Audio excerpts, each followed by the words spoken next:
Welcome. In Jordan School District, our #1 priority is keeping your children safe in a productive learning environment. In order to do that, we need parents and the public on board with our plans if there is an emergency.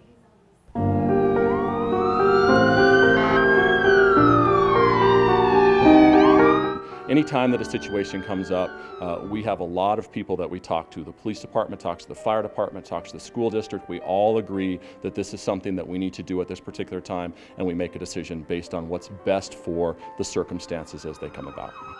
This is breaking news from ABC4. We have confirmed that a small plane has crashed at Columbia Elementary in West Jordan. There are a number of different circumstances or emergency situations that could cause the district to evacuate students or release them earlier or later than normal. A plane crash, severe weather and flooding, power or water outages, an earthquake, a crisis near or at school like a dangerous intruder. In situations like this, it may be necessary for families to come pick up their students in a formalized, controlled release, with local law enforcement, fire, and the district all working together. This is called reunification. We look at it like a school is basically a small city. You know, you have, in some cases, a couple of thousand people that are inside the school, and we're trying to make sure everyone's accounted for, and we're going to do that, again, in the most orderly fashion that we can and get everybody back to normal as quickly as we possibly can, but the reality is that takes time. Again, our #1 priority is keeping students safe.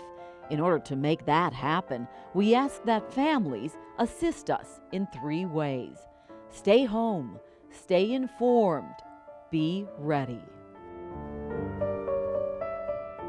During an emergency, the most important thing you can do for your child's safety is to stay home.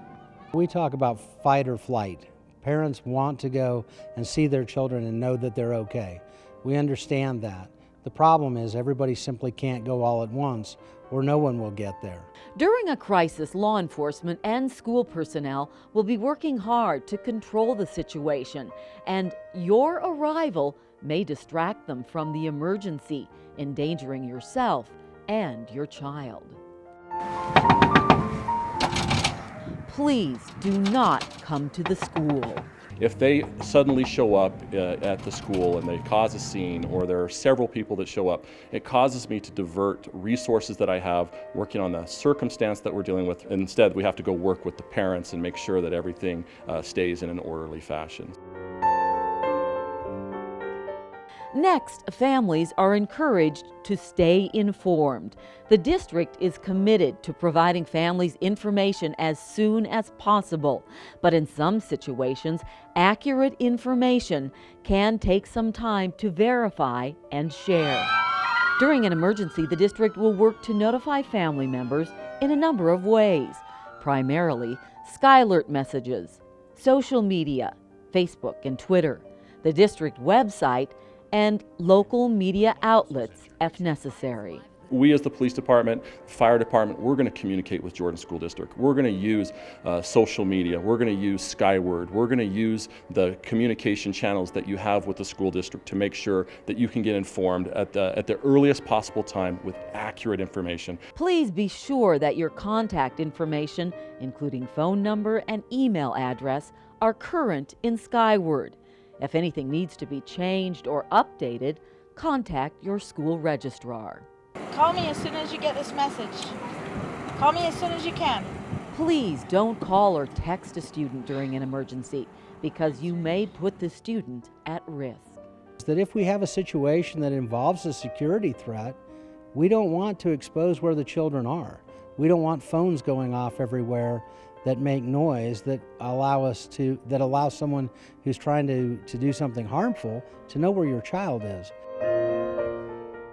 During a reunification event, you will be informed about when and where to pick up your child and what you will need to bring. In some situations, students may be relocated to a nearby school, a community center, or a church. When asked, only parents or guardians need to come to the reunification center.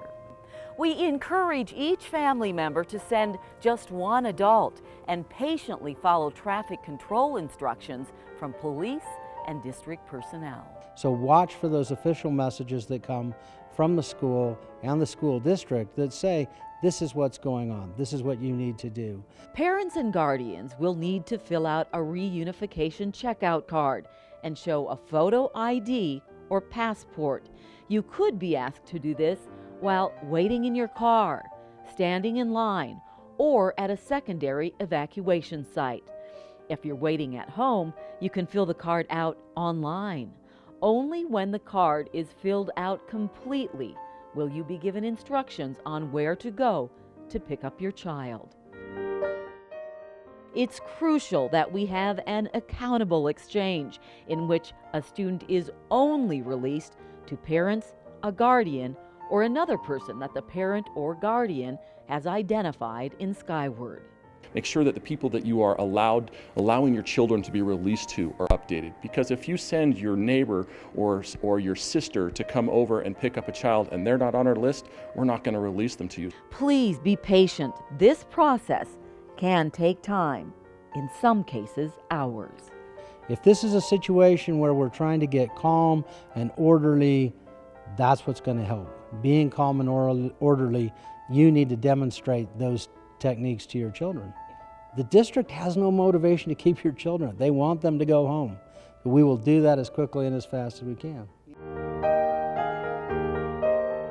Together we can keep our students safe. Thank you for supporting Jordan School District, local law enforcement, and fire in this effort for our children, our families, and employees. For more information about how your school prepares and drills for emergencies, contact the school.